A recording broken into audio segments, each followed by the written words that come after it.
Suvarın böyle. Nasıl köylüyle sayıyor? Namul? Nurul tasayıyor. Eyvallah.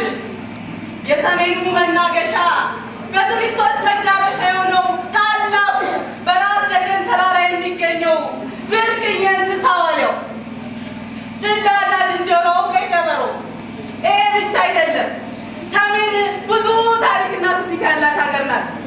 ያያሌው ብሩ ሀገር ቅዱስ ያሬድ ለዜማ የመረጣት አፄ ቴዎድሮስ የነገሰባት የደረስጌ ማርያም መገኛ፣ የዋልድባ ገዳም፣ የአንበሳ ገዳም መገኛ፣ ታላቁ የራስ ደጀን ተራራ መገኛ፣ ዓለምን ያስደመመው የጠመዝማዛው መንገድ የሊማሊሞ መገኛ ናት ሰሜን ወዳጅ።